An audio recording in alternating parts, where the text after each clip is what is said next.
네, 금요 특집 시간입니다. 오늘도 최수창 파트너, 이담규 캐스터 두 분과 함께하겠습니다. 두 분 안녕하십니까? 네, 안녕하세요. 안녕하세요. 먼저 첫 번째 이슈를 이담규 캐스터가 정리했습니다. 네, 한 주의 마지막 거래의 금요일입니다. 금요일에는 이슈픽 특집으로 만나뵙고 있는데요. 오늘은 두 가지 이슈를 살펴보겠습니다. 먼저 첫 번째 이슈픽부터 보시죠. 첫 번째는 윤 정부 세제 개편안 증시 모멘텀 될까입니다. 자세한 내용 같이 보시죠. 정부가 전일 세제발전심의위원회를 열고 세제 개편안을 확정했습니다. 네 가지 관련 내용을 전해드릴 텐데요. 먼저 증권거래세 인하에 대한 내용부터 보겠습니다. 정부가 증권거래세를 현재 0.23%에서 2025년까지 0.15%로 낮추기로 했습니다. 증권거래세는 주식을 거래할 때마다 부과되는 세금인데요. 한 번에 낮추는 것은 아니고 단계적으로 낮춘다고 발표했습니다. 내년과 2024년엔 0.2%로 2025년엔 0.15%까지 낮춘다는 겁니다. 인하된 증권거래세 세율은 내년 1월 1일 이후로 거래되는 것부터 적용되는데요. 기재부는 이번 세율 조정에 대해 주식시장 활성화를 지원하기 위한 것이라고 설명했습니다. 두 번째 내용도 보시죠. 정부는 전일에 금융투자소득세를 2년 유예한다는 방침도 발표했습니다. 금융투자소득세는 주식과 채권, 펀드, 파생상품 등의 양도 차익에 대해서 부과하는 세금인데요. 원래는 내년 1월부터 시행하기로 예정됐었는데 2년을 유예하기로 한 겁니다. 그래서 2025년 1월에 도입하기로 한 방침을 발표했습니다. 정부는 최근 주식시장의 대내외 여건, 그리고 투자자 보호제도 정비 등을 고려했다고 밝혔습니다. 다음 개편안 내용도 보시죠. 세 번째로 양도세 대주주 기준 완화에 대한 방침도 발표했는데요. 먼저 대주주가 아닌 고액주주로 명칭을 변경한다고 밝혔습니다. 기존에는 특정 종목을 10억 원 이상 보유한 개인이 대주주로 분류됐었는데요. 기준 금액이 10억 원에서 100억 원으로 대폭 상향됐습니다. 또한 지분율 기준도 폐지됐습니다. 기존에는 코스피 시장 1%, 코스닥 시장은 2%, 그리고 코넥스 시장은 4% 이상 지분을 보유하면 양도세를 납부해야 했는데요. 이러한 기준이 아예 없어진 겁니다. 마지막으로 가상자산 과세 유예에 대한 내용도 보겠습니다. 내년부터 가상자산을 양도, 대여할 때 발생하는 소득에 대해서는 250만 원 기본공제 후 20%의 세율로 분리과세를 할 예정이었는데요. 시행 시기가 내년 1월에서 2025년 1월로 조정됐습니다. 정부는 가상자산에 대한 정의가 명확하지 않고 최근 가상자산 시장의 여건이 악화된 점을 고려했다고 설명했습니다. 지금까지 첫 번째 이슈픽 알아봤습니다. 윤석열 정부의 첫 세제 개편안이 발표가 됐습니다. 이 주식 관련 개편안을 보면 이 침체된 주식 시장과 가상자산에 좀 활기를 되찾을 것이라고 보시나요? 세제 개편안에 대해서 제가 먼저 하나를 자료를 보고서 예. 말씀드릴게요. 당연히 시장에서의 어떤 논조나 언론에서 나오는 얘기들은 뭔가 세제가 개편, 원래는 세제가 개편보다 세제 개정안이라고 많이 표현하는데 이번엔 개편이라고 했는데 시장에 대한 거래 활성화에 대해 긍정적일 것이다. 일반적인 논조입니다. 저도 뭐 그거 그냥 고개 끄덕거리겠습니다. 근데 이거 내용 한번 보시죠. 자료 하나 보여주세요. 기존과 개정안의 상황을 보시면 여러분 직접 한번 판단해 보시죠.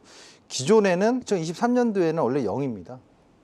0이고요. 2023년도 0.15인데 기존에는 예. 근데 개정안에서 보시면 2022년, 23년 그러니까 뭐 사실상 소액주주에게는 큰 의미가 그러네요. 없습니다. 큰 의미가 오히려 없네요. 내년에 예. 바로 이제 수수료가 세율 부분이 낮아져야 되는데 좀 지연되라고 봐야 되겠죠. 그럼 주목될 건 뭐냐면 큰 손이죠. 네, 큰 손에게는 긍정적입니다. 그렇죠. 예.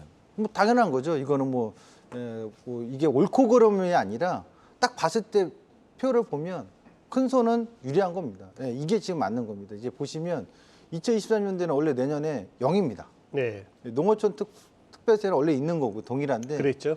개정안이 보시다시피 와우 놀랄 만큼 호재라고 받아들이기에는 애매하죠. 그렇게 좀 봐야 될 것 같고 예. 그리고 본질적으로 이런 세제 개편안을 한다고 해가지고 자산 시장에 어떤 훈풍 온기를 불어넣는다? 글쎄요. 자산 시장의 어떤 세제 개편은 예를 들면 부동산 이번에 세제 개편이 나왔잖아요. 와우 할 만하죠. 예, 다주택자분들 같은 경우는 세금 뭐 예를 들면 그렇죠. 10억 정도다 하면 그 시세가 14억이면 하여튼 5천만 원 정도 낮은 건 800만 원대 1000만 원 미만이었다니까 이건 와우한데 예. 사실상 증시에서는 이번 세제 개편안은 그렇게 와우할 만한지는 고개는 갸우뚱거린다. 저는 이렇게 말씀드렸고요. 본질적으로 세제 개편 해가지고 긍정적인 것도 있겠습니다만 그것보다는 자산 시장의 본질은 이 세제가 아닙니다. 자산 시장에서는 본질적으로 기업의 가치라든가 경제 성장이 더 중요한 거니까 예. 그거에 또 초점을 맞춰야 되지 않을까 싶네요. 네. 네, 두 번째는 양도세 대주주 기준 완화입니다. 뭐 저도 참 우스갯소리로 대한민국 모든 국민을 대주주로 만들 셈이냐 이런 얘기를 많이 했었는데요. 대주주 기준을 10억에서 100억으로 완화시키면 이거는 좀 연말에 수급 동향에 조금 효과를 주지 않을까요? 네, 이건 분명히 있습니다. 그러니까 연말에 왜곡됐던 것이 샀다 팔았다 하면서 변동을 좀 키웠던 수급이 이건 잦아들 수밖에 없습니다. 완화될 것 그렇죠. 같고요. 예. 그리고 이제 그러면서 12월 달에 이제 코스닥 같은 경우는 특히나 이제 변동성이 컸었거든요. 네. 이 부분에 있어서도 당연히 완화될 거다. 예. 이것도 10억 이상 있으신 투자자분들이 그 와닿네 하는 거고요. 시청하시는 분 중에서 10억 이상의 한 종목 주주가 아니라면 와닿지는 않을 겁니다. 그래서 이 부분에서도 보시다시피 자료가 나옵니다만 큰 손에서만 영향이 있다. 이렇게 좀 봐야 되겠습니다.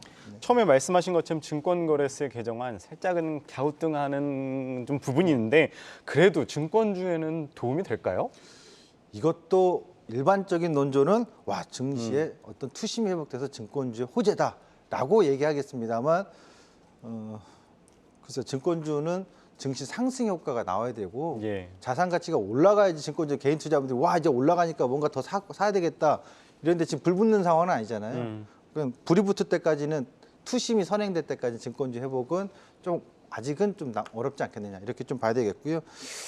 개인 투자분들의 어떤 활성화, 그러니까 세제 개편에서 수수료가 낮아지면 어떤 트레이딩이나 로직 같은 어떤 데이 트레이딩의 또 활성화는 가능성이 예. 있다 이렇게 보셔야 되겠습니다. 네, 두 번째 이슈 살펴보도록 하겠습니다. 이담규 캐스터가 전해드립니다. 두 번째 이슈픽도 알아보겠습니다. 두 번째는 인버스 대 레버리지, 엇갈리는 투자 판단입니다. 6월부터 이번 달 개인이 순매수한 종목에 다수의 ETF가 이름을 올렸는데요. 관련 내용 살펴보도록 하겠습니다. 개인이 순매수한 ETF 탑5인데요. 순위를 보시면 1위와 2위가 상반되는 걸 보실 수 있습니다. 먼저 개인이 가장 많이 매수한 ETF는 코덱스 200 선물 인버스입니다. 약 1,614억 원을 담았는데요. 이 ETF는 코스피 200 지수 하루 하락률의 2배만큼 수익이 나는 상품입니다. 즉 지수가 많이 하락할수록 수익률이 높아지는 상품인데요. 2위는 반대 성격을 가진 ETF입니다. 개인은 코덱스 레버리지를 약 994억 원 매수했는데요. 이 상품은 코스피 200 지수 하루 상승률의 2배만큼 수익을 낼 수 있는 ETF입니다. 1위와는 반대로 코스피 지수가 상승할수록 많은 수익을 낼 수 있는 겁니다. 순매수 3위에는 타이거 미국 필라델피아 반도체 나스닥이 올랐는데요. 4위와 5위를 차지한 코스닥 시장 ETF에서도 동일한 흐름이 관측됐습니다. 코스닥 지수 하락률의 2배만큼 수익을 얻는 ETF가 4위에 지수 상승률 2배의 수익을 거두는 ETF가 5위에 오른 겁니다. 각각 매수 금액은 365억 원과 355억 원으로 비슷한 금액이었습니다. 지금까지 두 번째 이슈픽 알아봤습니다. 네, 제가 이담규 캐스터의 내용을 보니까 참 가슴이 아픕니다. 1위가 뭡니까? 내려가면 돈 버는 거. 2위가 뭡니까? 올라가면 돈 버는 거. 도대체 방향이 없으니까 우리 개인 투자가들이 이렇게 어려운 결정 내리셨는데 이 부분 한번 진단해 주시죠. 네, 개인 투자분들 엇갈린 전망은 이렇게 좀 봐야 될 것 같아요. 경기 침체 우려를 계속 보시는 분들과 아니야 이제는 밸류에이션상 가치가 저평가됐기 때문에 예. 충분히 싸 지금은 사도 돼. 근데 이제 심리적으로는 이게 팽팽하면서도 여전히 어떤 매도 압박에 대해서 좀 강하게 짓누르고 있는 심리가 강하죠. 예. 근데 이게 저는 이 얘기를 해주고 싶어요, 여러분. 상승은 길고 하락은 짧습니다. 이거 자산 시장의 특성입니다. 변치 않습니다. 그렇죠. 예, 해가 뜨면 해가 지고 밤이 오고 밤이 또 지나고 나면 새벽이 오고 이 사이클인데요. 자산 시장에서 대응하는 많은 분들 2008년도에 워렌 버핏이 헤지펀드하고 대결했던 거를 잊지 마시고 큰 교훈을 삼으셨으면 좋겠어요. 차트 잠깐만 한번 잡아주셨어요. 빠르게 좀 설명드리겠습니다.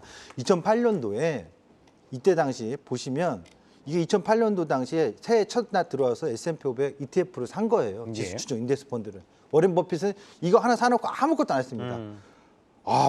급락해가지고요. 절반 이상 거의 70%까지 하락했는데 결국 하락은 1년짜리였고 상승은 계속 가져가면서 10년 뒤에 80% 넘는 수익을 봤거든요. 이건 불변입니다. 그러니까 여러분이 아주 디테일하게 프로페셔널하게 최고점을 찍고 최저점을 찍어서 맞추는 타이밍이라면 당연히 좋겠지만 지금 시점에서 하락을 더 많이 보는 것은 사실상 자산 시장의 특성을 무시하는 꼴이기 때문에 지금 시점에서 저는 이런 경기 침체 우려에 대한 두려움으로 계속 하락을 보기보다는 밸류에이션의 가치를 보시고 결국 자산 시장은 계속 희망을 품고 올라가는 상승의 큰 그림을 더 보셨으면 좋겠다 이렇게 말씀드리고 싶네요. 네, 7월 FOMC 일주일도 채 남지 않았습니다. 다음 주 전략 어떻게 가져가면 좋을지 궁금할 텐데요. 다음 주 전략하고 또 한 가지 공략해 볼 만한 ETF가 있다면 어떤 게 있을지 같이 부탁드리겠습니다. 이것도 차트를 좀 잠깐 말씀드려야 되는데 말씀드리자 FOMC 있잖아요. FOMC는 소통하는 과정에 있어서 시장이 그동안 메시지 던졌기 때문에 특별한 이슈는 없다고 보여지는데 이게 S&P 500이죠. 예. S&P 500이 62평까지 올라왔고 나스닥을 잠깐 보시면 나스닥은 무려 6월 달에 시초가 자리가 6월 달에 장대 음봉이거든요. 이렇게 볼까 모르겠지만 월봉상 보시면 장대 음봉인데 벌써 다 회복을 했죠. 예. 국내 증시를 보면 국내 증시는 이렇게 보시면 돼요. 먼저 SK 하이닉스를 볼까요? SK 하이닉스도 일봉상 보시면 벌써 반등 나와서 62평까지 올라와 있죠. 결국 외바닥으로 올라오면서 좀 단기 눌림은 있을 수 있습니다. 그러나 이 자리를 무너지면 전저점을 깨기보다는 단기 상승했던 걸 눌렸다가 다시 반등 나오는 구간 아니면 한 번 눌렸지만 바로 올라갈 수 있는 가능성. 종합주가지 같은 경우는 어제였죠. 시가저가로 316.2 시가저가이기 때문에 예. 이 시가저가의 저점을 한번 이탈하는 눌림은 있을 수 있겠습니다만 전저점을 무너지는 급락보다는 눌렸다 다시 반등 아니면 조금 더 약진하면서 62평까지의 상승 반등을 보여주지 않을까 이렇게 봐야 돼요. 지그재그 상승을 봐야 되겠다 이렇게 볼 수 있다라고 보여지고요. 그다음에 공략할 수 있는 ETF는 저는 지수 추정 인덱스 펀드는 ETF 레버리지, 코덱스 레버리지가 훨씬 더 유효하다라고 말씀드렸고 하나 더 있다면 ETF 코덱스 자동차 쪽을 한번 보셨으면 좋겠습니다. 네, 자동차 부품과 자동차 섹터가 해외 증시에서도 섹터의 흐름이 상당히 강하기 때문에 하반기 주목할 섹터로 보셨으면 좋겠습니다. 금요특집 오늘은 최수창 와우넷 파트너와 함께했습니다. 말씀 고맙습니다. 네, 감사합니다.